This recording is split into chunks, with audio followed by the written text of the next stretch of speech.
Welcome to a sacred harmony where mind, body, and intuition comes together.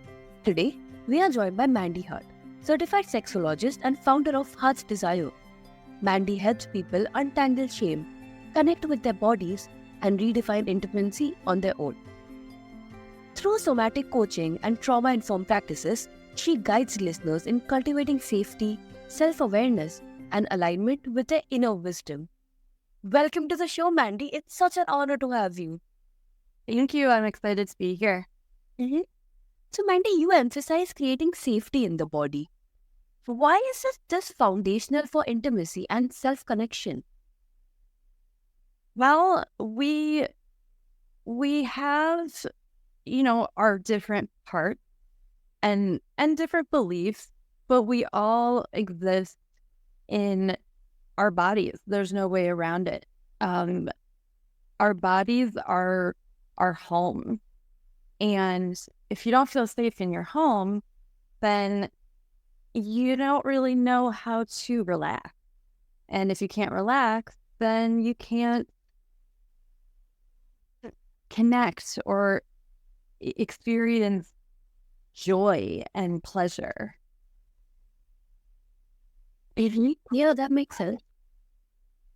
And how can somebody begin to notice whether they feel safe or triggered in their own body? So you can actually map those kinds of things by checking in. It kind of depends on where you're starting, because everybody starts in a different place. Some people are very activated and experience that in their bodies in a very high reactive way. And then some people can be completely dissociated and not really feel things in their body at all. So the first step is really to figure out where's your starting point. So if you're dissociated, you don't really experience feelings in your body. And when I say feelings, I mean like you don't notice, are you tense? Are you loose? Are you vibrating? Are you protecting yourself? Are your muscles contracted? Like, some people don't know how to connect with that. It might be happening. They just might not realize it. And so that's one example. And then you have other people who are so in their bodies that they're always uncomfortable. They're, constantly needing to maybe self-soothe with massage, or maybe they're itching. But it's like a heightened awareness of those sensations. And so depending on where you are, that's how you figure out the next step. That's profound. Like, that reminds us that trust with ourselves is the first step towards trust with others. Yeah, if you can't trust yourself, very hard to know if the trust you have in someone else is based on a grounded sense of intuition and connection, or more of hope and projection. Sometimes we project our feelings onto other people and we make assumptions about them, and that can lead to misplaced trust. Yeah, 100%. And you teach a 3-part breathing series: chest, belly, pelvis. How does this practice influence emotional awareness and decision making? So the 3-part breath series is interesting because it helps you to do that mapping I was talking about, where you can check in with your sensations and become more aware of what they mean. So, for example, chest breathing oftentimes can be shallow. I'm sorry, I don't know if you can hear my dog, but I'm butting my door. Chest breathing can often be shallow and short or quick, and that can often indicate anxiety or fear or nervousness. And so by breathing into your chest and being intentional about it, you can start to open up that space and stretch from the inside out and notice, what do I feel? Am I tight in my shoulders? Am I heavy in my chest? Is it hard to expand my chest? And then when you notice whatever the feelings are, then you can send breath there, and you can start to control what that breath feels like and what it does. And then if you notice, let's say you're just living life and you notice that you start breathing in your chest, maybe that quick shallow breath, you can check in. It's a feedback system, and you can say, okay, let me breathe a little deeper, maybe stretch a little more, see where I'm feeling this.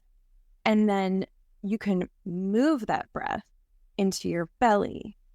And practicing belly breathing is excellent for everyone. I recommend it to everyone. It's somatic breathing, and it actually triggers your body to calm your nervous system down. So it's the opposite of chest breathing. It's the opposite of that anxious, tight, nervous breath that automatically happens when we're in like fight or flight mode.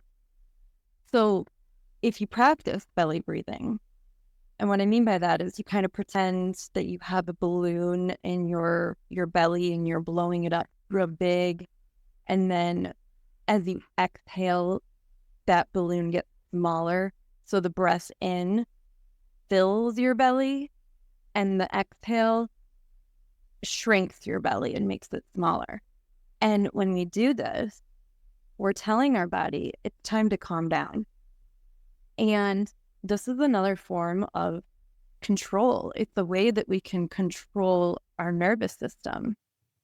And once you get comfortable with that and you start to feel the effects of it, you can actually move that breath down into your pelvis, into your genitals.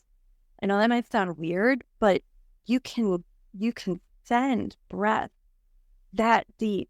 And when you do that, you're not just sending breath there, you're sending oxygen, you're sending blood flow, you're sending erotic energy that is your energy. It's all one thing.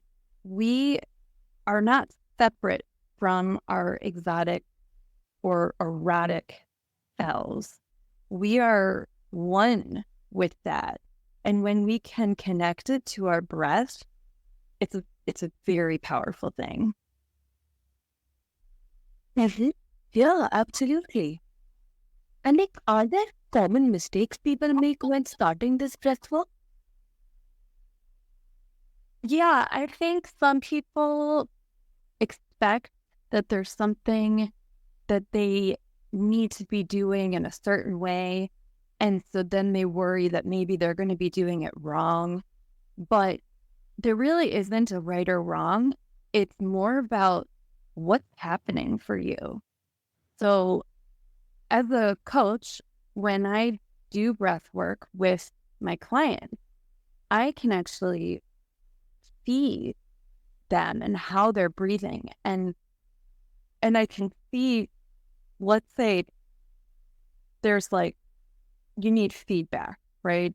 Feedback helps in all aspects of life. But let's say you have one hand on your chest and one hand on your belly, and you're focusing on belly breathing, but the hand on your chest keeps moving up and down, and the hand on your belly doesn't move at all.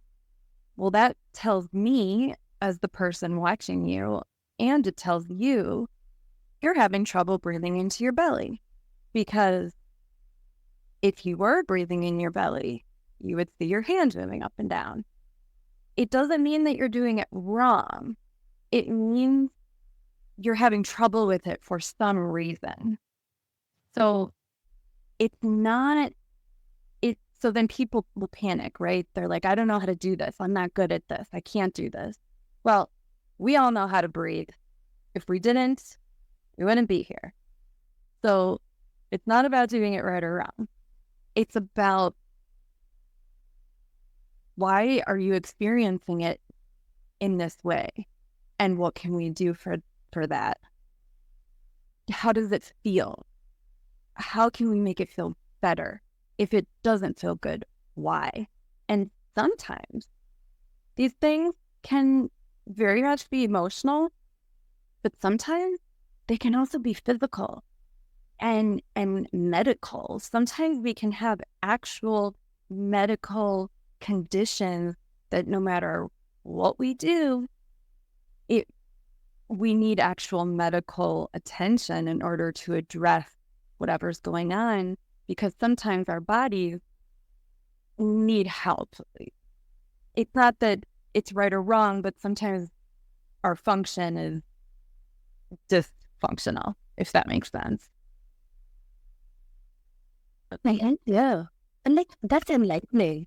Even small shifts in breathing can ripple through the body, mind, and spirit. Yeah, it can, and it does. If you just start to pay attention, and you don't even necessarily have the intention of control, but you just have mindfulness and awareness, you can see how things start to shift naturally just from the awareness alone.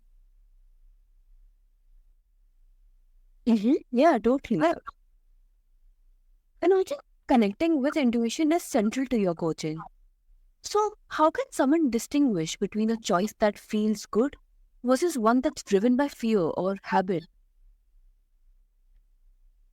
That's an interesting and good question. And I would say, if we're focusing on our breath and we're faced with a decision that's tough or scary, or we're unsure, and we notice that our breath is really in our chest, that would make sense, because that feeling of nervousness or fear or uncertainty can make us feel anxious, and anxiety expands in our chest. It's our physiologic, it's the way our bodies work, our nervous system. So if that happens, you can take a moment to ground yourself and move the breath into your belly, and then see what happens, what kind of shift happens.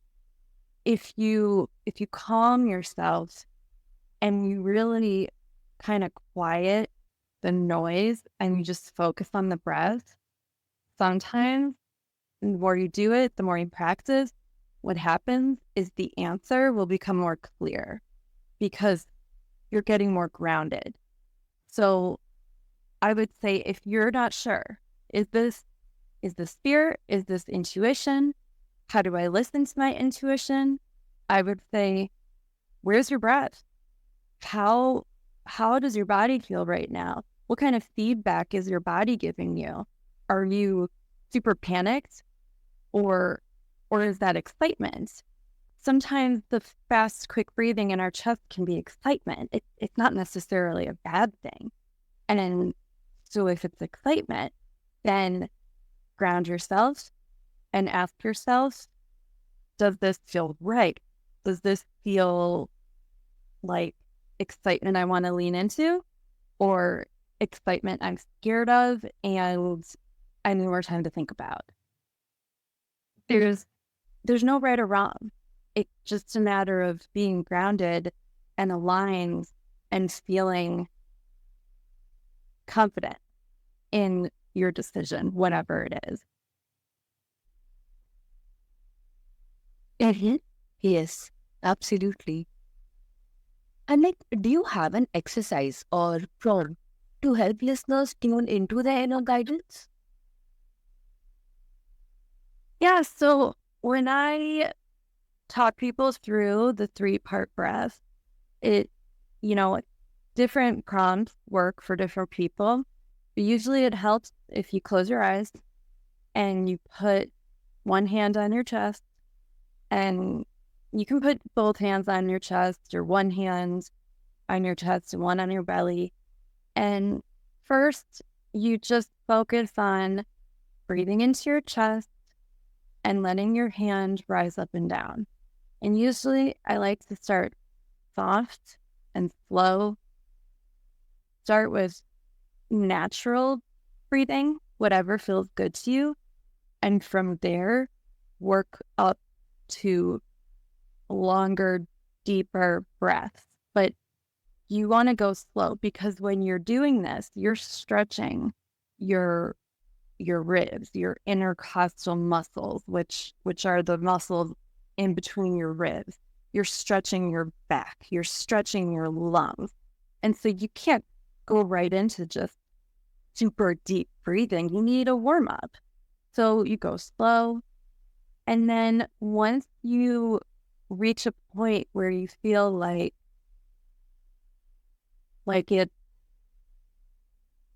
it's just flowing and it doesn't feel like you're forcing it anymore, then I would say that's when you start moving it lower. And then you do the same thing for your belly.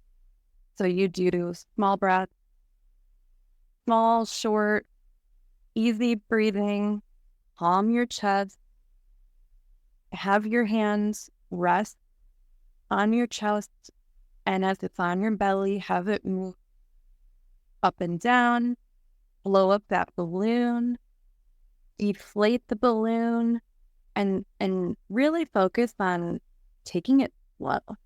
And if you feel like you're like it, like if you feel like you can't go any slower, you probably can. So try.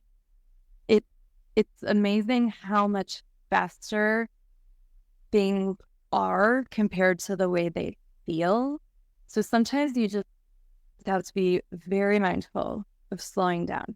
Even just me talking to you right now, I have to be mindful because I can talk really fast, and I don't want to talk really fast. I want to take my time and be mindful. And it's the same with your breath.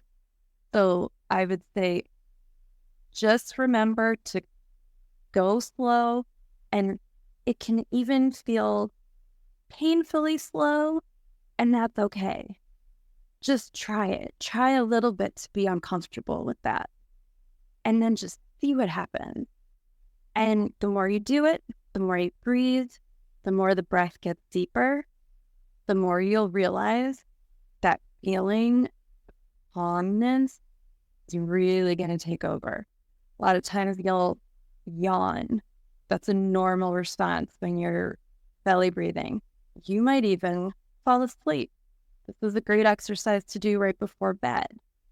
But that all you need to do is just focus on your hand moving up and down, or expanding, blowing up that balloon, and just taking it slow. It's very simple. And then if you want to move that breath down, that's the hardest part for people. Go ahead and try and just push it lower. And imagine that now you're pushing a weight on your pelvic floor. And every time you breathe, that weight gets heavier. You can imagine you're expanding a flower, and when you blow out, the flower gets smaller. You can even play with doing it the other way. You can blow out and the flower gets bigger, and when you breathe in, the flower gets smaller. You can play with it and just see how it feels. That's going to feel very personal for everyone and different. And so I would say just start playing with it and just see what happens. Yeah, it's so practical. Like, it shows that intuition is a skill we can cultivate and not just a fleeting feeling. No, it's not. It should feel settled. Yeah. And shame often blocks self awareness and intimacy. How does somatic work help clients release shame and reconnect with their authentic desires?